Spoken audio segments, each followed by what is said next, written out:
말씀을 우리가 요약해서 나눠드린 것처럼 오늘 제목이 환난 속에 임하는 하나님 나라라고 정했습니다. 저도 이제 한국 나이로 하면 이제 오늘부로 50살이 됐습니다. 50살이 됐는데, 드디어 이 시간이 언제 오나 계속했는데 드디어 이제 50살이 됐습니다. 짧지 않은 시간들을 살았지만, 이렇게 돌이켜보니까 한 번도 우리나라가,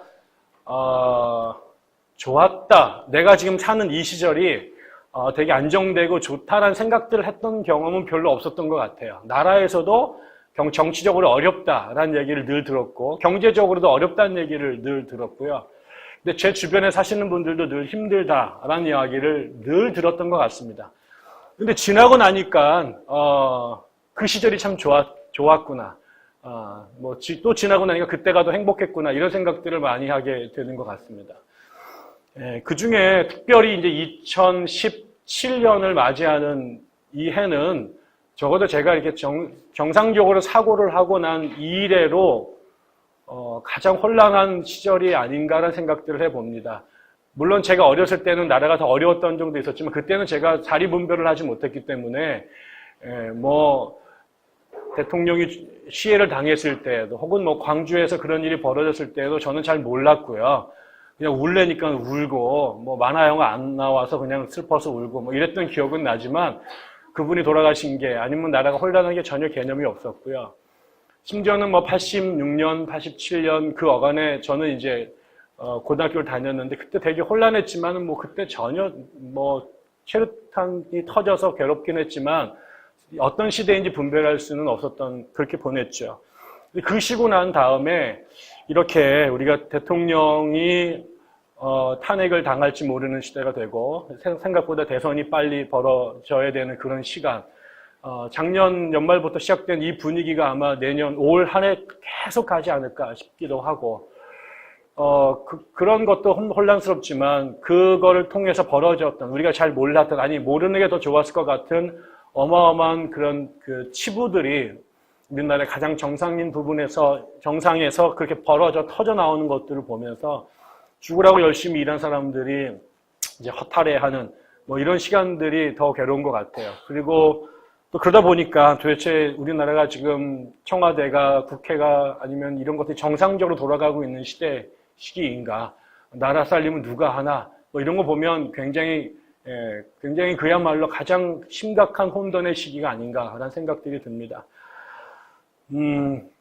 주말에 쉬어야 될 사람들이 벌써 1000만 명이 넘게 우리가 그 광장에서 주말을 보내는 시간들을 보내고 있고, 저는 87년이 지나고 난 다음에 다시 우리나라에 데모하는 시대가 없을 거라 생각을 했지만, 다시, 이런 시대를 겪고 있게 됐습니다. 경제적으로도 어렵다는 얘기들이 사방에서 들리죠. 굵직굵직한 기업들이 흔들리고, 많은 분들이 또 실업을 하고, 또 청년들이 열심히 공부해서 죽으라고 대학에 가지만 졸업한 이후에 삶이 보장되지 않은 그런 시대를 또 살고 있고요. 또 교회도 어렵다는 얘기들이 사방팔방에 들리고 또 우리 안에 그런 그냥 희망을 노래하기가 참 어려운 그런 시대가 아닌가 이런 생각들을 들어집니다.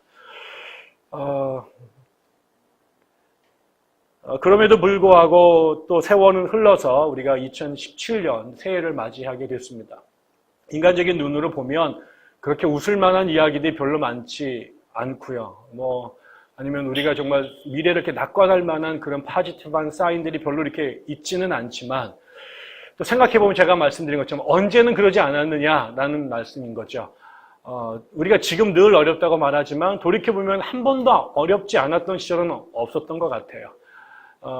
그리고 나서 지나가 보면 지나왔던 그 자리가 지금보다 더 행복했던 것 같고 또 그때 조금 더 잘 살았으면 지금이 조금 더 나을 걸 이런 생각들을 참 많이 하게 됩니다. 그래서 올 2017년을 시작하는 오늘 우리가 읽었던 본문이 마침 바울과 실라가 복음을 전하다가 감옥에 간 부분이 오늘 우리가 읽어야 될 본문이었어요. 그래서 새해부터 감옥에 간 얘기 꿀꿀한데 감옥에서 그런 얘기 할까 했더니 또 이게 또 오늘 어쩌면 우리가 처해 있는 상황과 기가 막히게 이렇게 오버랩이 되는 장면이 아닌가 싶기도 했습니다. 그래서 오늘 이 감옥에 들어가 있던 바울과 실라가 처해 있던 그 상황, 그리고 그 상황을 세상 사람들의 생각과는 정반대로 뒤집어 엎으시는 하나님의 놀라운 일들을 보면서 우리 교회를 포함한 대한민국 전체가 열심히 복음 전하고 자기 주어진 사명 산 거밖에 죄 없는데, 제 옆에 게으름 핀 사람 거의 없거든요. 다 죽으라고 일하고 정말 피곤해서 과로로 죽으면 과로로 죽었지 놀다 죽은 사람은 없어요. 그렇게 살았는데 그 나라의 어떤 현실이 이렇게 비참하고 속상하고 깜깜하고 암담하고, 뭐 이런 게 지금 바울이 죽으라고 하나님 때문에 복음 전했는데 그 결과가 무슨 뭐 그 진급하고 월급 툭툭하게 올라가고 뭐 이런 게 아니라 감옥에 들어가는 그런 상황하고 되게 비슷하다라는 생각들을 했습니다. 그럼에도 불구하고 중요한 것은 바로 이 순간인 것 같아요. 제가 어릴 때 다녔던 우리 교회의 목사님이 늘 그런 얘기 하셨어요. 아주 키가 작으신 목사님이었는데 아주 성령이 충만하신 그분은 저에게 그 삶의 희망도 주시고 또 좌절도 주시고 뭐 그런 분이었어요. 그분 때문에 목사 되고 싶다라는 생각들을 하고 자랐고, 그분 때문에 목사 되면 안 되겠다라는 생각도 하게 되셨던 저의 인생에 이렇게 곡선과 같이 가는 분입니다. 근데 그 목사님께서 늘 우리한테 그랬어요. 니들 참 잘 교회 열심히 나오는데 청년들 지금은 아무것도 아니야. 좀 두고 봐야 돼. 남자들 니들 군대 갔다 와 봐야 신앙생활 제대로 하는지가 그때 나타나는 거고, 여자들은 시집 가봐야 예수 제대로 믿었는지 드러나는 거야. 이 얘기를 늘 하셨어요. 아무런 어려움이 없을 때 교회 다니는 거는 뭐 누구나 할 수 있는데, 군대 가가지고 이제 술, 담배의 위협과 또 말도 안 되는 폭력에 시달리면서도 네 신앙 지킬 수 있어야 그때 비로소 네가 진짜 예수쟁이 되는 거고, 안 믿는 집에 시집 가가지고 북어 두들겨 맞듯이 남편 두들겨 맞으면서도 믿음으로 그 집안과 싸워 승리하는 거 드러나야 그때 네가 예수쟁이 되는 거지. 지금처럼 뭐 만사가 좋고 뭐 방해도 없는데 그때는 다 다니는 거야. 예수님께서 하신 말씀 그러잖아요. 이방인들도 그때는 다 잘한다. 근데 언제 우리가 신앙이 성장하는가? 언제 우리의 그리스도인의 진정성이 드러나는가? 그거는 환난 속에 라는 거죠. 저는 이제 성결교 목사인데 성결교단의 로고가 있습니다. 장로교 교단과 좀 다른데, 성결교회는 40년대 초반에 교단이 해산된 적이 있습니다. 일본에 의해서. 그래서 교회가 막 잘 자라고 있다가 교회가 해산이 되면서 완전 망했습니다. 그래서 그 교인들 다 장로교, 감리교로 가고 해방 이후에 재건이 됐는데, 그게 이제 그 재림신앙을 믿는다라는 이유로 총독부에 의해서 천황이 계신데 또 다시 오실 왕을 믿는 게 이게 그 불온하다. 그래서 이제 우리나라의 재림신앙을 믿는 조그만 교단들이 다 그때 다 문을 닫습니다. 그래서 안식교라든가 아니면 침례교라든가 또 요런 구세군 이런 데들이 다 그렇게 문을 닫았는데요. 그래서 그 경험을 가슴에 담고, 로고가 뭐냐면 가시밭의 백합화예요. 성결교회 로고는 평화롭고 모든 것이 잘 될 때는 예수를 다 잘 믿지만 정말 신앙의 진가가 들어야 되는 것은 우리 사방이 가시밭으로 엉켜질 때 그곳에서 정말 진정한 신앙의 백합화가 피어났다. 성결교회는 그랬다라고 자랑하는 거죠. 근데 내가 보니까는 박해가 없어지니까 다시 성결교회가 가시밭에서 그냥 가시밭만 있어요. 백합화가 없어지고. 그래서 지금은 성결교가 별로 재미가 없는 것 같습니다. 그래서 맨날 옛날 일제 시대 때 이야기만 이제 파먹고 살아가는 노인같이 그렇게 교단이 이렇게 늘어가는데, 저는 사실 정밀하게 보면 우리의 매일 삶이 어쩌면은 가시밭입니다. 근데 문제는 하나님께서 바로 그 가시밭 속에서 백합화를 피워내는 역사가 교회에서 나타나야 된다라는 거죠. 그리고 그때 진가라는 거예요. 교회의 역사를 보면 교회가 언제 가장 하나님 앞에 무서운 존재가 됐나, 세상 속에서 강력한 존재가 됐냐면 교회가 박해받을 때였습니다. 교회가 박해를 받는다. 그리고 그때 알곡과 쭉정이가 드러나는 거죠. 평상시에는 누구나 교회를 다닐 수 있지만 교회 다니는 것 자체가 삶의 위기를 초래하는 요인이 될 때, 바울처럼 예수 바깥에 있었을 때는 번성하고 사회적으로 잘 나갔지만 예수 안에 들어오는 순간 그의 삶은 그때부터 감옥을 들라듬는 전과자의 삶을 우리의 눈으로는 보였단 말이죠. 그런데 바울의 인생이 언제 우리에게 가장 찬란하게 다냐면 그가 감옥을 들락날락거렸던 그 시절이 바울이 그 이전에 가말리알 밑에서 잘 나가던 시절, 유대인의 어떤 핵심 멤버로 잘 나가던 승승장구하던 때는 성경에 없어요. 그런데 온통 우리가 갖고 있는 바울의 삶, 그건 뭐냐? 그는 고난 속에서 두들겨 맞으면서 걸핏하면 감옥에 들어가고 또 끌려 나왔다가 다시 들어가는 바로 그런 삶이 바울을 바울되게 했고 우리가 기억하는 바울의 모습은 바로 그 시절의 바울이라는 거죠. 한국 교회가 언제 아름다운 시절로 기억되고 있냐면 일제에 의해서 두들겨 맞았을 때, 공산당들에 의해서 두들겨 맞았을 때, 독재자들에게 두들겨 맞았을 때, 그러면서도 굴하지 않고 백합화를 피워냈던 그 시절이 그 위에 고도 성장을 하고 양쪽으로 늘어나고 큰 집들을 짓는 그 시절보다 훨씬 더 아름다운 기억으로 남아있고 그 시절을 살았던 이야기를 들을 때 우리의 가슴이 두들겨 맞는 것 같은 생각들을 하게 되고 뛰게 되는 거죠. 결국은 박해가 문제가 아니라 박해는 이 땅에 있는 거예요. 뭐 기독교에서뿐만 아니라 부처님도 우리의 존재 자체가 고생이라고 그러잖아요. 고통이라고 말하잖아요. 그뿐만 아니라 우리 살아보면 인생이 힘들어요. 수많은 요인들로 인하여 우리 안에 고난이 있어요. 문제는 그 고난을 어떻게 살아내는가예요. 고난이 왜 있느냐가 문제가 아니에요. 고난이 없는 게 이상한 거죠. 살아있으니까 고난이 생겨요. 죽으면 암 안 걸려요. 죽으면 경제적으로 파산할 이유도 없어요. 살았으니까 파산도 하는 것이고 살아있으니까 병도 걸리는 거고 또 살았으니까 자식도 낳는 거고 그랬더니 그 자식들도 속도 새기고 기쁨도 주고 이러는 거죠. 문제는 그 고난 속을 우리가 어떻게 살아내느냐. 고난 속에서 고난받아 피 흘리고 그냥 비참하게 저주하고 죽느냐. 아니면 고난 속에서도 백합화를 피워내느냐. 저는 이게 중요할 것 같아요. 정부는 엉망이에요. 경제하는 사람들은 늘 속상하게 하고 실망시켜요. 권세 있는 사람들은 늘 우리를 속상하게 만들어요. 그런데 그 시절에 그들이 만들어낸 그 좋지 않은 냄새, 부끄러운 것들, 우리를 고통스럽게 하는 그런 가시들. 근데 그 속에서 그때야말로 교회가 우리가 정부도 아니고 우리가 기업도 아니는 이게 세상에 있지만 세상에 속하지 않았다라고 하는 세상의 한복판에 하나님의 나라를 만들어가는 교회가 진짜 모습을 보여줘야 될 때는 바로 그때라는 거죠. 여러분도 그런 생각 하신 적 뭐 있어요? 저도 학교 다닐 때 교만해가지고 선생님께 수업 시간에 그러는 거죠. 전에 누구도 그런 분 하시는 거 내가 봤는데 선생님께 질문하세요. 근데 질문을 너무나 어처구니 질문하면 절대 손 안 들어요. 왜? 저건 애들이 다 아는 거잖아요.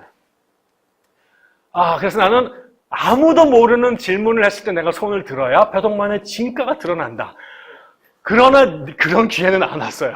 애들이 아는 건 나도 알고 애들이 모르는 건 나도 몰라가지고 그때 한번 손을 들어야 이게 모두가 다 빵점 맞을 때 100점을 한번 맞아줘야 저놈이 독특한 놈이구나. 그럴 텐데 뭐 그런 기회는 저한테 오진 않았어요. 그러나 바로 그 순간에 우리가 뭔가를 보여줘야 되지 않을까.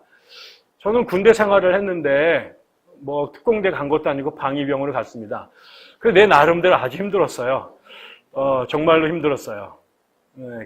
그런 방위 되면 현역 가는 게 낫지. 그런 생각을 할 정도로 방위답지 않은 방위 생활을 했죠. 제가 행정을 했는데 일이 무지무지 많았어요. 그래가지고 퇴근을 안 시켜주는 거예요. 방위의 본질은 칼퇴근인데 이게 퇴근을 안 시켜줘요. 그래가지고 막 8시, 9시인데도 집을 안 보내주니까 억울해가지고 제가 이 타이프라이터를 집에 가져가가지고 칼퇴근한 다음에 밤을 새서 출석부도 만들고 이제 보고서도 쓴 거죠. 그때 우리 아내도 우리 집에 와가지고 이거 선 그으면서 출석부 여러 만든 적이 있습니다. 그런데 어느 날 제가 혼도 많이 나고요. 일이 너무 많으니까 100번 잘할 때는 칭찬 안 하고 하나만 빵꾸 나면은 제 부하들 앞에서 뭐 머리 박아도 시키고 들고 패기도 하고 제가 그래서 내 노수진이라고 우리 소령인데 제가 이 인간을 마귀 다음으로 모시고 한번 걸리면 죽어 막 이러고 살았는데 제가 어느 날 제 친구가 제 후배 부하가 전투 와가지고 그래요. 얘는 교회를 안 다니는데 어느 날 제가 그렇게 많이 맞기도 하고 너무 억울하게 혼도 많이 나가고 뭐 영창 보내네 맨날 그런 소리를 들으면서 군대 생활을 했는데 그 아이가 그러더라고요. 우리는 상병입니다. 상병이면 나가야 돼. 배상병님, 이상한 게 있어요. 저는 기독교 관심이 없는데 제가 당신을 옆에서 보면서 묘한 어떤 걸 느낀 게 있는 게 뭐냐면 자기 같으면 그렇게 두들겨 맞고 말도 안 되는 걸로 모욕을 당하고 그러면 담을 넘어도 벌써 넘었을 것이고 그 화풀이를 밑에 애들한테 하고 그랬을 거라는 거죠. 그런데 그렇게 두들겨 맞고 모욕을 당하는데도 돌았으면 제가 씩 웃고 애들 괜찮아 이 새끼들아 뭐 이러는 걸 보면서 저게 어떻게 가능할까 생각을 했다는 거죠. 아, 저게 신앙인가? 저게 기독교인가? 뭐 이런 생각을 했다고 저한테 딱 한 번 말한 적이 있어요. 그 다음에는 그 말 때문에 제가 탈영도 못하고 맞아도 등질도 못 부리고 근데 저는 제 생에 그게 제일 좋은 칭찬이었어요. 저는 하나님께 저한테 위로하시는 거라고 생각이 들었어요. 정말 너도 잘하고 있어. 억울하잖아. 힘들잖아. 그래도 계속 그렇게 가야 돼. 제가 뭐 업무를 남들보다 잘한 것도 아니고 뭐 훌륭한 군인은 아니었지만 누군가에게 그러니까 이 어려운 시기를 다들 다 탈출하고 싶고 다들 한번 총 들고 들어와서 어떻게 해보고 싶고 막 이런 감정이 드는 그 상황에서 제가 그렇게 하지 않고 웃고 밑에 애들 다독거리는 모습에 내가 하나님께서 주신 좋은 시험, 어려운 시험을 잘 통과했구나 그런 생각들을 한 적이 있습니다. 저는 올 한 해 동안 우리 안에 그런 일들이 있었으면 좋겠어요. 우리 안에 모두는 다 죽겠다, 힘들다, 어렵다, 불가능하다, 이 나라는 틀렸다, 뭐 안 바뀌어, 정권이 바뀐다고 바뀌겠어? 뭐 삼성 갈아엎으면 또 다른 놈이 또 그 일 하겠지라고 하는 이 냉소주의, 또 이런 어떤 비관주의, 어떤 허무주의 이런 것들이 가득해 있는 한국 땅에 여러분들이 그럼에도 불구하고 여전히 희망을 노래하고 새로운 공기를 좀 품어내고 또 모두가 그렇게 암울한 시절에 웃음을 잃지 않도록 만드는 그 일들이 백향나무 교회였으면 참 좋겠다. 우리가 말하는 그 쉼이 되는 누군가에게 쉼을 줄 수 있는 그늘이 되려면 우리가 먼저 자라야 되고요. 우리 안에 공기를 뿜어내야 되고요. 우리가 그늘을 만들어내지 않으면 아무도 여기 와서 쉴 수 없을 거예요. 백향나무라고 해서 왔더니 뭐 있어서 왔더니 아무것도 없고 칼바람만 쌩쌩 불고 가시만 돋쳐 있으면 안 되잖아요.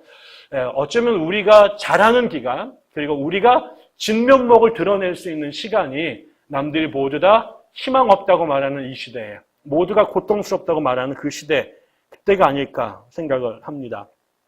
몇 가지만 같이 우리가 올해 좀 누렸으면 좋을 복을 함께 나누고 싶어요. 하나는 오늘 보니까 저는 이 바울과 실라가 지금 감옥에 gat혀 있어요. 그리고 엄청나게 두들겨 맞았어요. 온몸이 만신창이가 되고 언제 풀려날지 모르고 또 억울하잖아요. 내가 뭐 나쁜 것 한 게 아니라 귀신 들린 여자아이 귀신 쫓아주고 예수의 복음을 전해줬는데 하늘에서 상급이 내려온 게 아니라 감옥에 넣어짐을 당했어요. 속상할 수 있잖아요. 그리고 불행하잖아요. 이제 제2차 전도여행 막 시작했는데 뭐 해보지기도 전에 감옥부터 들어간 거죠. 그때 우리가 아는 것처럼 바로 이 순간에 바울과 실라가 뭐 했느냐? 거기서 벽 치면서 머리 들고 박으면서 괜히 예수 믿었어. 낚였어. 뭐야? 이게 아니라 뭐 했느냐? 기도하고 찬송하고 그 다음에 옥중에 있는 간수들한테 복음을 전했다라는 거예요. 성경에 나오잖아요. 먹든지 마시든지 뭘 하든지 하나님께 영광을 올리게 하라 그런 얘기가 있는데 또 때를 얻든지 못 얻든지 복음을 전하라 그런 말씀 있잖아요. 근데 여기에 정말로 희한한 게 바로 그 상황에서 다른 사람 같으면 좌절하고 누워서 머리에 띠띠고 넘어있을 그 순간인 것 같은데 이 사람네들은 내가 있는 곳이 감옥 밖이냐 성전이냐 회당이냐 아니면 도상이냐 아니면 감옥 아니냐가 중요하지 않았다라는 거예요. 내가 어디에서 지금 어떤 컨디션으로 있는 게 중요한 게 아니라 내가 지금 이 상황에서 내가 존재할 때 해야 될 제일 중요한 게 뭐냐? 그거는 하나님께 예배하고 기도하고 복음을 전하는 거다. 내가 일어나 앉을 수만 있다면, 내가 아직 정신으로 온전하게 생각할 수 있다면, 내 몸이 움직여진다면, 내 입이 열려져서 혀가 움직여서 찬양할 수 있는 마지막 힘이 남아있다면 내 상황이 지금 어떻게 돌아가든지 상관없이 나는 뭘 해야 되느냐? 기도하고 찬송하고 복음을 전해야 된다. 이 모습을 바울과 실라가 보여줬다는 거예요. 이것은 우리가 상황이 좋으면 하고 기분 나쁘고 피곤하면 제쳐두는 그 일들이 아니에요. 우리가 우리 학교의 졸업생들이 처음 나왔는데요. 졸업하면서 교수들한테 선물을 했어요. 뭐 선물을 했더니 이만한 안마 기계를 사가지고 온 거예요. 그래서 애들이 뭐 이런 생각을 다 하고 학교 이런 거를 선물하나 했더니 우리 모두는 너무 좋은 거죠. 우리 교수들이 하루 종일 앉아가지고 다 죽겠다 하는데 그 소리를 들었는지 아무튼 안마 기계를 이 애들이 사가지고 왔어요. 그랬더니 어떤 사람이 지나가면서 갖다 놔봐. 한 달만 지나면 저거 아무도 안 줘. 처음에만 좋지 이렇게 얘기를 하는 거죠. 집집마다 자전거 사놓고 나면 아니면 트레이딩휠을 사놓으면 2달 지나면 다 빨래 걸어놓는 걸로 다 바뀌잖아요. 우리의 삶이라는 게 처음에는 올해는 우리가 또 하나님 열심히 예배해야지 뭐 해야지 라고 생각하고 뭐 1월 달이니까 또 지금 뭐 우리가 잘 건강하니까 그 일들을 가지만 조금 지나고 나면은 루틴해지고요. 좀 지나고 나면 매너리즘 빠지고요. 좀 지나가면 지겹고요. 또 다른 일 바쁘면 우선순위에서 이 부분이 빠져지는 거죠. 그러니까 처음엔 열심히 앉겠지만 바쁘고 그러면 교수들이 점점 안 앉기 시작할 거고 그러면 저거 퇴물될 것이다. 아마 그러면 학생들이 올라당 가져가겠죠. 그때를 노리고. 또 이렇지만 중요한 거는 그런 건 그럴 수 있어요. 그런 건 그럴 수 있어요. 저도 10년째 뱃살 빼겠다고 맨날 열심히 다니지만 돈만 갖다 바치고 배는 그대로 계속 나오고 있는데 이거는 제 우선순위에서 밀리기 때문에 그래요. 운동해야 되는데 해야 될 일들이 먼저 학교의 일들, 페이퍼 쓰는 거, 강의가 우선이 되니까 이게 자꾸 뒤로 밀리는 거예요. 그런데 우리의 삶에서 내가 좋든 아니면 나쁘든 건강하든 아니면 불행하든 상관없이 우리의 우선순위가 바뀌지 않아야 될 것들이 있습니다. 여러분들이 심지어는 감옥에 갇히든 아니면 병상에 누워있든 간에 우리가 놓치지 말아야 될 가장 우리 삶의 중심은 우리가 하나님께 예배하고 그분 앞에 기도하고 입을 열어 복음을 전하는 겁니다. 이 부분이 흔들리면 나머지 모두가 무너집니다. 다른 것들은 상황에 따라 붙이기도 하고 빼기도 하고요. 먼저 가기도 하고 나중에 갈 수 있어요.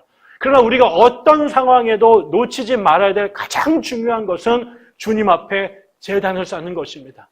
이게 중심이 우주의 중심을 꽉 박아놔야 그 다음에 우리가 다른 상황이 벌어졌을 때 우리가 무너지지 않고 중심에서 이탈하지 않게 되는 거죠.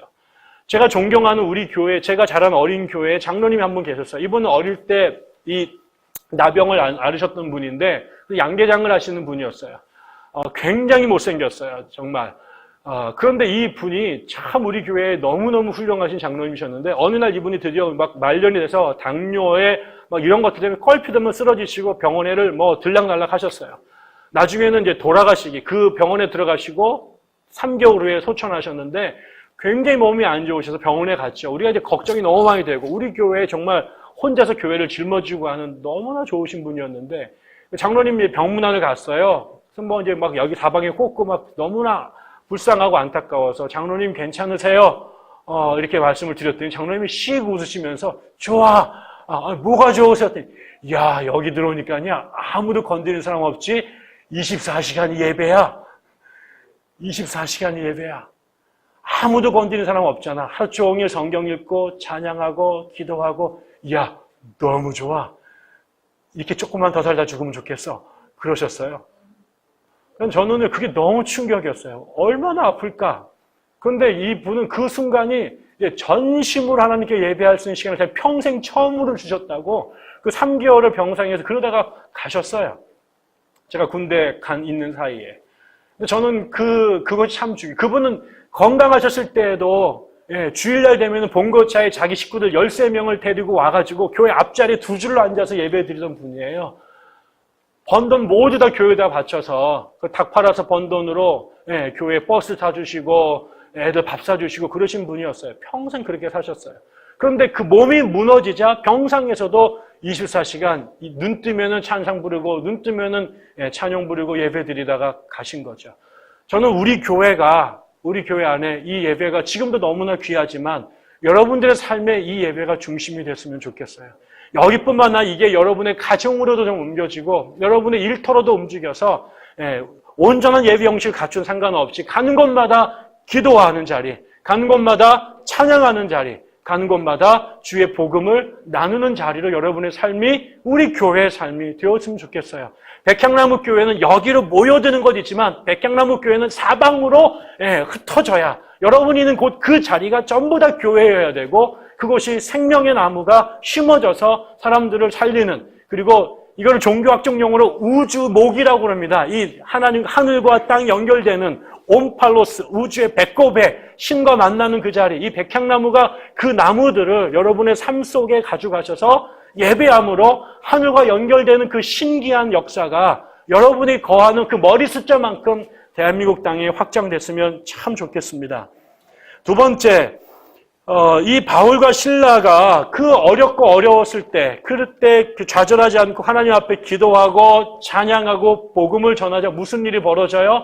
하나님이 거기에 찾아오세요. 많은 사람들은 하나님이 예배당과 성전과 회당에만 계신 줄 알았어요. 그래서 거기에 가야만 하나님을 만나고 하나님께 경배하는 줄 알았어요. 그런데 이 사람들이 지금 옥에 갇혀서 그 고통스러운 상황에 있었지만 그들이 그 자리에서 하나님을 부르고 기도하고 예배하고 복음을 전했을 때 성령이 그 자리로 찾아오세요. 그래서 그들이 누워있었던 그 감옥 안이 진동하고 옥문이 열리고 자기들을 했던 착고들이 풀어지는 기사와 이적이 벌어졌던 것이죠. 우리가 주일날 예배를 드리지만 더 중요한 것은 여러분들이 서 있는 모든 시간과 공간이 여러분이 하나님을 부르고 여러분이 하나님 앞에 엎드릴 때 그 자리에 누가 찾아오시냐면 성령 하나님께서 찾아오세요. 두세 사람이 내 이름으로 모인 곳에 주께서 함께 계시다고 말씀하셨잖아요. 거기에 주님이 찾아오세요. 그리고 주님이 오시면 주님이 임재하시면 그분의 나라가 그곳에 임하면 현상이 드러납니다. 바람이 불면 그 바람이 보이지 않지만 그분의 그 바람의 힘을 우리가 느껴 있는 것처럼 우리 몸 안에 보이지 않는 바이러스가 들어오면 우리 몸 안에 증상이 드러나는 것처럼 우리 안에 성령이 임하시면 하나님의 역사가 우리 가운데 나타납니다. 여기에 지금 바위가 땅이 진동하고 옥문이 열리고 그 다음에 그들을 채웠던 수갑이 열어지는 이 기적 아무도 상상하지 못했던 이거는 그 세상은 간수가 아니면 그들을 감옥에 쳐넣은 정부 당국이 종교 지도자가 그 권세를 갖고 있는 곳이라고 그들의 세상이라고 생각했던 바로 그 자리가 그들이 엎드렸던 순간 성령이 오셔서 그들의 권세를 전부 다 해체시키고 그 세상의 권세가 어찌 감당하지 못하는 곳으로 뒤집어 놓으시는 거죠. 사람들에게는 세상의 정치 권력이 그 다음에 행정권이 지배하는 그 감옥 안조차도 하나님이 오시면 그 누구도 감당할 수 없는 곳으로 뒤집어 엎어지는 것이죠. 저는 이런 경험들이 우리에 있어야 되지 않겠냐라고 하는 것입니다. 예수 믿는 것이 지적으로 머릿속에 우리의 지식을 예수에 대한 이해를 정리해서 집어넣는 것뿐만 아니라 힘이신 하나님, 능력이신 하나님이 우리 가운데 오셔서 우리를 싸매고 있는 감옥의 문을 열어 제끼고 우리를 붙들고 있는 그 착고와 수갑들을 해체하셔서 모두가 우리를 보고 그를 지키던 간수가 엎드려 절할 수밖에 없는 예수를 죽였던 십자가를 지키고 있었던 로마 백부장이 예수께서 하나님을 의지했을 때 성령 하나님이 그 골고다에 임하시고 바위가 터지고 무덤문이 열리고 죽은 자들이 살아나는 역사를 봤을 때 세상을 지배하던 로마 군대의 대표 군인이 그 자리에 엎드려 이는 진실로 하나님의 아들이었도다라고 고백하는 그 사건. 하나님이 어디 계시느냐? 기독교가 과연 진리가 있느냐? 여전히 이 시대에도 종교가 유의미하냐라고 말하는 그 세속의 도시 한복판에 하나님은 설명에 있지 않고 지식의 전달에 한정되지 않고 그분이 오셔서 지배하는 역사가 우리 가운데 가시적으로, 감각적으로 눈으로 볼 수 있게끔 드러나는 일들이 벌어져야 된다는 거죠. 우리가 한 번도 제가 어릴 때 들었던 중학교 때 우리 김대원 전도사님께서 설교하셨던 설교가 있었어요. 그분이 수십 편 하셨는데 딱 하나 기억이 나는데 그분이 오늘 오셔가지고요. 그분이 김대원이에요. 제가 모든 전사님 이름을 다 잊어먹은 이분을 안 잊어먹은 게 이분이 원대표 프라이팬을 파셨어요. 원대표 자기 이름을 거꾸로 해가지고 원대표 프라이팬을 파시면서 여러분 프라이팬 장수가 누가 프라이팬을 잘 파느냐 이게 한 번도 프라이팬을 써보지 않은 사람과 지가 프라이팬을 직접 써서 온갖 요리를 해본 사람과 프라이팬을 팔 때 진정성이 다르다는 거예요. 소비자 입장에서 저게 프라이팬을 아는 인간이 파는 건지 아니면 한 번도 안 써본 건지 그래서 니들이 정말로 예수를 전하려면은 이 원대표 프라이팬을 써본 사람이 복음을 전하는 것처럼 니들이 예수를 경험해야 복음을 전할 수 있다. 이런 설교를 중학교 때 하셨어요. 제가 지난주에 지금 저희 CBS에서 녹화를 새로 시작해서 아하 종교개혁 이런 프로그램으로 24주 방송 나옵니다. 아마 이번 주부터 나올 텐데요.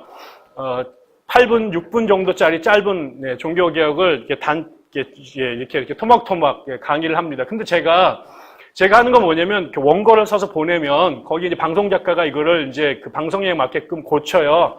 그러면 여기 앞에 앉아가지고 카메라가 저렇게 있고 그 앞에 프롬프터라고 이 대사가 쭉 지나요. 그걸 이제 잘 읽는데 이게 제가 계속 버벅대는 거죠. 한글을 읽는데 잘 보이지도 않고 이게 잘 끊어 읽는 게 되게 어렵더라고요. 제가 그래서 거기 PD한테 야 이거는 내가 하는 것보다 아나운서 한 명을 데려다가 잘 읽으면 될 것 같은데 왜 나한테 이렇게 한글도 못 읽는 시키느냐라고 말했더니 그 PD가 교수님 모르는 소리 하지 마세요. 이게 이 내용이 무슨 얘기인지를 알고 보고 이거 읽는 것하고 한글 잘 또박또박 읽는 사람하고요 진정성의 차이가 있어 이렇게 얘기하더라고요. 그런 게 있나? 난 잘 모르겠는데 자기네들은 분명히 다르다는 거예요. 그래서 어눌하기도 하고 발음도 별로 좋지 않지만 이거를 평생 공부하고 익힌 사람이 강의를 하는 것하고 그냥 대본 놓고 앵무새처럼 읽는 것하고는 달라요. 그렇지 않겠어요? 그 말이 틀리진 않을 겁니다. 여러분이 하나님을 믿고 전하는 것이 단지 바이블 스터디나 신학 강의를 통해서 이해되는 것을 멈추면 재미없어요. 하나님은 관념이 아니세요. 하나님은 영이시지만 육을 입으신 분이고요. 바람 같으시지만 폭풍을 일으키시는 힘이세요. 그분이 우리 가운데 오셔서 하나님이 이 말씀을 통해 약속하셨던 그것들이 우리에게 이루어지는 일이 벌어져야 되는 거죠. 세상에 제일 불쌍한 사람은 남이 하는 간증 집회 가서 은혜 받고 헌금하고 돌아오는 인간이에요. 그리고 맨날 그거 들으러 가는 거예요. 재미없어요. 그 간증이 내 간증이 돼야 재밌지 남의 간증이 약오르죠. 성질나고. 왜 하나님은 쟤한테만 저렇게 해주시고 나한테는 무관심할까? 중요한 거는 이제는 우리들이 그 간증의 주인이 되어야 할 것이다라는 거예요. 바울과 실라에게만 하나님이 임하신 게 아니라 여러분과 저에게도 그 역사가 반복돼야 재밌는 거고 그래야 계속 우리가 21세기를 기독교인으로 살아갈 수 있는 거죠. 바울과 실라를 우리가 과거의 기억으로만 문헌적으로 만나면 우리는 역사가로서 예수쟁이가 되는 거예요. 근데 우리는 역사가로서 예수를 연구하면 안 돼요. 우리의 실존으로 시간과 공간을 넘어서서 이 사건이 우리의 사건으로 경험해야 돼요. 그게 하나님의 능력 안에서 가능하다고 보는 거죠. 우리가 올해는 수많은 간증들이 터져 나오는 새해가 됐으면 좋겠습니다. 남의 이야기 들으러 쫓아다니지 않고 우리 이야기만 나눠도 시간이 모자라는 그런 해가 됐으면 좋겠어요. 모였을 때 다른 소리 하지 말고 지난 한 주간 동안 하나님이 여러분을 만드시고 역사하시던 그 기사와 이적을 나누는 그 매 순간의 교제가 그런 간증 집회가 됐으면 좋겠어요. 목사 얘기만 듣지 말고 목사님 내려오셔 나 좀 말합시다 라고 여기 와서 여러분의 이야기를 나눌 수 있는 그런 스토리가 무궁무진하게 있었으면 좋겠어요. 그래서 우리는 역사가 아니라 현재로 신앙을 했으면 좋겠습니다. 또 하나는 이 바울과 실라가 어려웠던 중간에 기가 막힌 사람들과 만납니다. 그게 누구냐면 간수예요. 간수와, 지금 이 옥에서 만난 간수와 바울과 실라의 관계를 보세요. 지금 바울과 실라는 억울하게 옥에 갇혀서 지금 굉장히 고통당하고 있는 거예요. 그 문 앞을 누가 지키냐면 간수가 지키고 있어요. 그러니까 이 사람은 지금 자기가 당하는 이 현실의 어려움에 상징하는 인물이에요. 저 인간으로 대표되는 이 로마의 권력이 군중들의 집단적 광분이 자기의 삶을 이렇게 복음 전하는 길을 가로막고 감옥에 쳐서 자기를 이렇게 비참하게 만들었어요. 미움의 첨예죠. 저 인간은 자기를 고통스럽게 만드는 현 체제의 대표적 상징이에요. 좀 지나고 나니까 하나님이 오셔가지고요, 판을 뒤집어 엎어버리셨어요. 그래서 옥문이 열리고요, 창고가 열려지면서 지금 죄인들이 막 다 도망 나가는 상황이 벌어졌죠. 그것 때문에 간수가 어떻게 돼요? 자살을 하려고 시도를 하게 되죠. 왜냐하면 자기의 직무는 지금 이 옥문을 튼튼하게 지키는 건데 하필 자기가 당번일 때 옥문이 열려져 버렸어요. 그 죄수들이 탈출을 해버렸어요. 이거는 어떻게 돼요? 여기서 죽으나 아침에 끝나고 나면 또 상관한테 끌려가서 정말 뒤지게 두들겨 맞고 어떻게 될지 모르는 상황이죠. 그러니까 이 사람이 뒤에 벌어질 상황보다는 지금 내 스스로 목숨을 끊는 게 훨씬 더 좋은 거예요.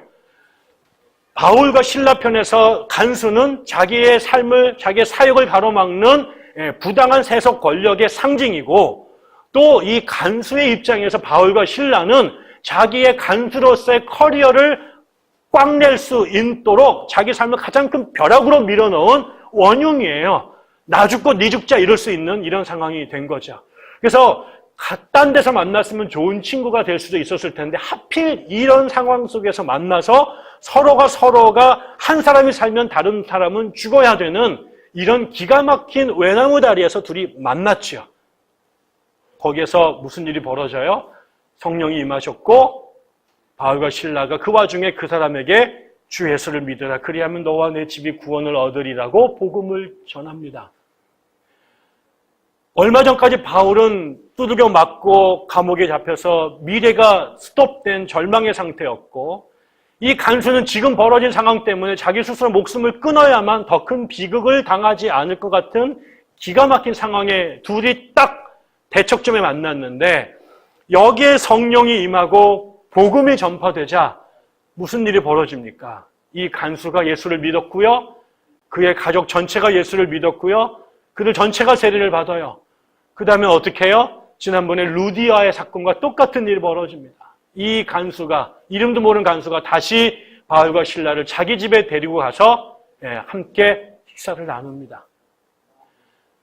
감옥이라고 하는 극한의 상황, 죽음이, 갈등이, 미움이 떡을 쳐져 있는 그 상황이 성령이 임하고 복음이 선포되자 그 원수들이 그리스도 안에서 하나가 되고요. 형제 자매가 되고요. 죽이려고 했던 사람이 집을 열어서 함께 식사를 나눈 가족이 돼요. 하나님 나라이죠. 사자와 어린 양이 함께 살 수 없었던 그런 상황인데 사자와 어린 양이 어린아이와 독사가 함께 공존하는 시간이 돼버렸어요. 서로 미워할 만한 이유가 너무나 많이 있습니다. 현실적으로 친구가 될 수 없는 이유가 너무나 많이 있습니다. 그들이 어느 출신이냐, 어떤 종교를 갖고 있느냐, 어떤 정치 체제를 선호하느냐, 어떤 정권을 지지하느냐, 경제적 스테이터스가 어디에 속하느냐, 그들이 살아온 환경과 문화가 어떠냐. 그래서 이 바울과 그 다음에 간수 집안은 같이 만날 수도 없었고 공존할 수도 없었고 친구가 될 수 없는 사람들이었습니다. 그러나 그 감옥의 그 철저한 처절한 위기 속에서 성령과 복음이 그들 안에 들어가자 그들의 모든 차이들이 수증기처럼 날아져 가고 그들은 그 자리에서 가족이 됐습니다. 인종도 극복이 되고 나라도 극복이 되고 교육도 극복이 되고 문화도 극복이 됩니다. 여기에도 여러 번 제가 강조하지만 우리가 한 번도 이 땅에 살면서 만날 이유가 없는 사람들이 대부분이죠. 사는 동네가 다르고요. 그 다음에 정치적 색깔이 다를 수 있고요. 경제적 지위가 다를 수 있고요. 사용하는 언어가 다를 수 있고요. 자라온 교육과 문화가 다를 수 있어요. 이 다름을 버튼을 누르면 비슷한 공통점보다 차이점들이 훨씬 더 많은 사람들이 여기에 모여 있습니다. 오늘날 교회에도 수많은 사람들이 같은 공간에 있지만 같이 사는 삶의 수준이 다르기 때문에, 문화가 다르기 때문에, 출신 학교가 다르고 출신 도가 다르고 그 다음에 정치적 색깔이 다르기 때문에 그 색깔 때문에 교회가 다 무너집니다. 전에 제가 아는 그 일산에 교회 다니는 우리 학교의 어느 교수님이 강계상에서 설교를 주일날 한번 하시면 어느 순간이 딱 되면 이분이 클라이막스에 어떤 발언을 반드시 하시고 그러면 한쪽에서는 아멘 하고 한쪽에서는 일어나서 나간다는 거죠. 그래서 예배 한 번 할 때마다 교인이 몇 명씩 떠나가는 일들이 벌어진다는 거예요. 다 얘기하다가 다 아멘 하다가 어느 한 주제, 어떤 한 정치적인 입장에 대해서 이분이 자기 색깔을 딱 드러내면 그것 때문에 예배 도중에 일어나서 나간다는 거예요. 어떤 사람들은 아멘하고 좋아한다는 거예요. 우리 안에 그게 어느 곳에서는 정치적인 입장이고 어떤 곳에서는 출신 지역이고 어떤 곳에서는 자기가 다녔던 학교이고 이런 거죠. 이런 것들이 교회 안에 있으면서도 이런 부분들이 조금만 부각이 되면 교회가 바로 무너지는 거예요. 그래서 제가 그 공부를 할 때에도 많은 사람들이 목회자가 강대상에 있으면 정치적 중립을 지켜야 된다. 왜? 교회에는 정치적 입장이 굉장히 다양한 사람들이 많기 때문에 어떤 특정한 입장을 주장하게 되면 거기에 반대하는 사람들이 시험에 들고 교회를 나간다라는 얘기를 수도 없이 많이 들었던 거죠. 그런데 여러분 재미있습니다. 지금 이 감옥에서 벌어진 사건은 서로 친구가 될 수 없는 이유가 훨씬 더 많이 있습니다. 조금만 하나를 강조하게 되면 금방 빵 터져가지고 칼부림을 할 만큼 적대적 감정을 일으킬 만한 요소가 너무나 많이 있습니다. 그런데 그 모든 다름과 차이가 이 공동체 안에서 예수라고 하는 복음과 성령이라고 하는 하나님의 영 안에서 다 무력화됩니다. 세상에서는 그것 때문에 또 다른 당파와 또 다른 계급을 만들 수 있지만 하나님의 나라가 임한 곳에서는 인간이 만들어 놓은 그 수많은 차이들이 복음과 성령이라고 하는 것 안에서 전부 다 나띵이 돼버리는 것입니다. 나는 공화당을 지지하고 누구는 민주당을 지지할 수 있고 누구는 전라도 출신이고 누구는 경상도 출신일 수 있고 누구는 강남에 살고 누구는 저 지방에 살 수도 있고 누구는 80평에 살고 누구는 8평에 살 수도 있지만 그 모든 것이 예수와 성령 안에서 아무런 의미가 없어지는 곳이 하나님 나라인 것이죠. 세상 사람들은 정적인 입장이 다르면 금방 상처가 왔고 경제적 차이가 다르면 금방 분열될 수 있지만 그 차이가 분명히 존재함에도 불구하고 예수의 이름이 올라가고 성령이 드러나는 순간 그 모든 인간적 차이가 다 그 안에서는 휴지 조각이 되고 지푸라기가 되는 바로 그 상황, 그게 하나님 나라인 것이죠. 그래서 정적인 입장이 다르지만 나랑 같이 밥 먹을 수 있고 나랑 사는 수준이 다르지만 내 문을 열어서 라면을 대접할 수 있는 곳이 교회여야 된다는 거예요. 교회는 내가 누구를 지지하고 어디에 살고 얼마나 갖고 있느냐를 드러내는 곳이 아니라 우리 모두의 관심은 여기 들어오는 순간 그것은 다 내려놓고 우리가 얼마나 복음 앞에 그다음에 얼마나 성령 안에 우리가 사모하고 순종하는지가 드러나야 되는 것이죠. 여기서는 그래서 모든 인간적 다툼이 예수라고 하는 이름 앞에 그다음에 성령의 권능 앞에 그것이 다툼이 아니라 아름다운 모자이크를 만들어내는 그 퍼즐로 조화를 이루는 곳으로 뒤바뀌어야 된다는 것이죠. 저는 이 일이 우리 교회 안에 있었으면 좋겠어요. 얼마나 많은 사람들이 올까요? 많이 다를 거예요. 머리 숫자만큼 다 다를 거예요. 그 사람들은 다 자기의 입장도 달라요. 심지어는 신학적 색깔도 다르고요. 종교적 모양도 달라요. 어떤 사람은 좀 더 캐리스메틱하고 어떤 사람은 좀 더 신학 오리엔트된 사람이 있을 것이고요. 어떤 사람은 책 읽는 거를 굉장히 좋아하는 사람, 어떤 박수 치고 노래 부르는 걸 좋아하는 사람이 있을 수 있어요. 어떤 사람은 하루 종일 그냥 기도만 하면 좋겠다는 사람이 있고 어떤 사람은 하루 종일 성경만 읽겠다는 사람이 있을 수 있어요. 다 달라요. 다 달라요. 그런데 그 모든 다름이 우리를 조각내는 차이가 아니라 성령과 성경 안에서 뭉글대서 하나가 되는 역사가 나타나는 곳이어야 된다는 거죠. 누군가 그런 비유를 합디다. 세상에 두 종류의 교회가 있다. 하나는 초콜릿 교회가 있고 하나는 돌자루 교회가 있는데, 돌자루 교회는 각자가 갖고 있는 돌덩이가 있어요. 근데 다 색깔과 크기와 모양이 다 달라요. 근데 이거를 그대로 갖고 와가지고 후대 쪽에 쑤셔 넣는 거예요. 겉으로 볼 때는 하나예요.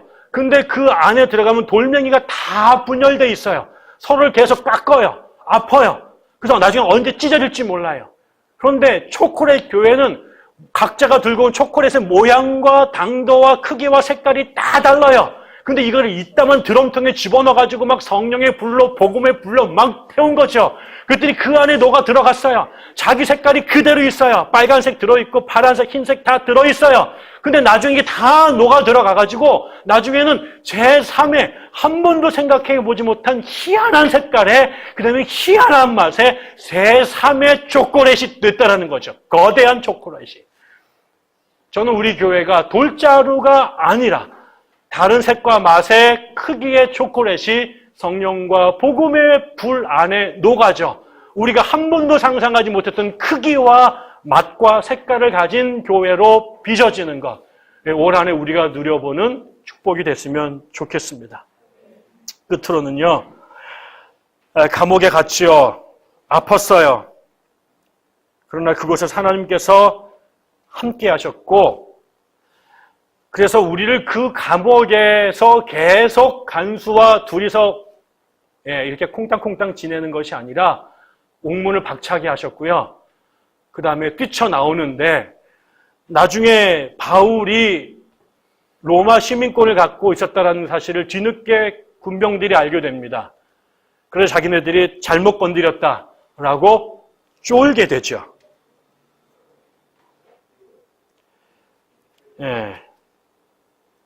그래서 나중에는 어떻게 해요? 제발 조용히 떠나달라고 간청하게 되죠. 바로 앞에까지 그 인권을 무시하고 무시무지한 폭력으로 그들을 사람 취급하지 않았던 그 세상의 권세자들이 하룻밤 사이에 갑과 을의 관계가 뒤집어져서 이제는 이 사람들에게 자기 손을 댔던 것이 잘못이고 그들을 함부로 대했던 것이 그들에게 벌이 될까 봐 두려워 떨면서 이 두 사람을 조용히 귀족 대접하듯이, 귀빈 대접하듯이 옥에서 나가게 하십니다. 시편에, 빌립보서에서 예수께서 하나님과 근본 본체이시나 동등됨을 취할 것을 여기지 않고 자기를 비워 종의 몸으로 이 땅에 오셨고 하나님께 순종하시되 죽기까지 복종하셨을 때에 마지막이 뭐예요? 이 땅의 모든 이름이 그 이름 앞에 무릎 꿇게 하셨다. 사상의 눈에 볼 때 하늘에 계신 예수님과 십자가에 달려 죽는 예수는 상상할 수 없이 무너지고 실패한 예수처럼 보였지만 그게 예수가 탕자처럼 살다 망한 꼴이 아니라 하나님 앞에 순종하고 하나님에게 그 뒤를 따라갔던 결과로 당한 험한 모습이었을 때 모든 사람들이 패배했고 망했다고 말하고 실패했다고 말한 그 순간 바로 그때 하나님께서 예수를 지극히 높이사 이 땅의 모든 사람들이 그분 앞에 무릎을 꿇게 하셨다고 말했죠. 시편에서 다윗이 23편에 노래합니다. 그가 사망의 음침한 골짜기를 다니게 됐어요. 세상 사람들이 다윗의 삶을 조롱하고 비웃었죠. 그러나 바로 그 순간에 하나님께서 그를 큰 막대기와 지팡이로 인도하셨고 나중에는 어떻게 해요? 원수의 목전에서 상을 베푸셨어요. 그래서 어떻게 해요? 내 잔이 넘치나이다 라는 고백을 하게 되죠. 사람들에게는 그가 지나가는 사망의 골짜기가 패배요, 지옥이요, 수월로 가는 문이라고 생각했지만 그 어려운 길을 다윗이 주님과 함께 동행했을 때 하나님께서 그를 막대기와 지팡이로 안위하셨을 뿐만 아니라 궁극적으로는 그를 그 사망의 문으로 걷어 던져 넣었던 그 원수들 앞에서 하나님께서 떡 벌어지게 잔치상을 차려주시면서 그의 잔이 넘치도록 축복을 부어주시는 것들을 보게 되지요.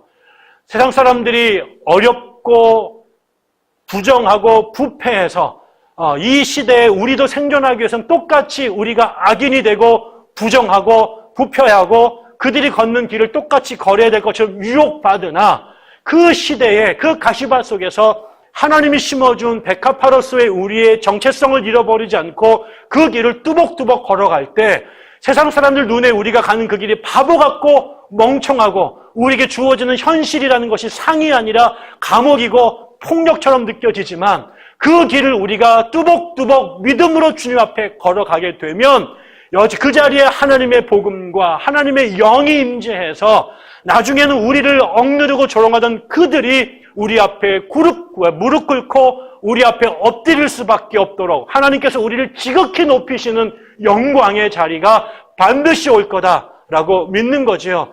우리가 이 세상에서 살아가는 예수 따라가는 것이 루저의 삶이 아니라 순간적으로는 고난이고 순간적으로는 가시밭일지 모르지만 궁극적으로 그 자리는 원수 앞에 우리에게 상을 베푸시는 그 자리일 것이고 모든 사람 이름 위에 뛰어난 이름을 우리에게 허락하실 것이고 세상의 권세자들이 우리 앞에 엎드리게 되는 그 날들이 반드시 올 거다. 그래서 구원이, 영광이 세상의 권력과 세상의 돈에 있지 않고 여전히 주의 복음과 하나님의 영에 있다고 하는 그 사실을 우리의 삶이 세상에 입증해 줄 수 있어야 될 거라고 믿습니다. 그 은혜가 여러분에게 그리고 우리 교회에 2017년 동안 날마다 매 순간 그렇게 반복되기를 주의 이름으로 축원합니다. 기원합시다. 세상에서 너희가 환난을 당하나 담대하라. 내가 세상을 이기었노라. 주님의 말씀입니다. 기도하겠습니다. 하나님 아버지, 올 한 해도 우리와 함께 하심을 믿고 감사를 드립니다. 지난 한 해도 돌이켜보니 걸어온 걸음걸음마다 순간순간마다 하나님께서 우리와 함께 하셨던 것을 기억하게 됩니다. 여전히 우리의 믿음 없음 중에도 우리의 연약함 중에도 하나님께서 우리와 늘 함께하여 주시고 말씀으로 또 성령으로 또 당신의 교회로 우리를 이끌어 주심을 인하여 감사합니다. 우리가 새로 시작한 2017년 우리 눈앞에 보이는 세상은 밝지 않고 질서정연하지 않으며 조용하지 않은 시대를 맞고 있습니다. 환난이고 불안이고 절망이 또 어두움이 암흑이 우리 앞을 가로막고 있는 것 같이 보여집니다. 그러나 이 한가운데에서도 우리가 주님 앞에 무릎 꿇게 하시고 주의 이름을 부를 때에 하나님 우리와 함께 하셔서 우리를 지키시고 우리를 살리시고 또 우리를 통해 당신의 뜻을 이 땅에 이루시며 우리를 존귀케 하실 줄 믿사옵나이다. 백향나무가 이 숲을 구성하는 한 그루 한 그루 우리 성도들에게 이 은혜가 올 한 해 동안 충만하기를 늘 동행하기를 하나님 간절히 원하오니 응답하여 주시옵소서. 어두운 세상에 빛이 되게 하시고 위태로운 세상에 튼튼한 반석을 세우는 자들이 되게 하시며 길을 잃은 이 세상에 하늘 가는 그 길을 제시할 수 있는 주의 백성들 하나님의 교회 되게 하시옵소서. 예수님 이름으로 기도드립니다. 아멘.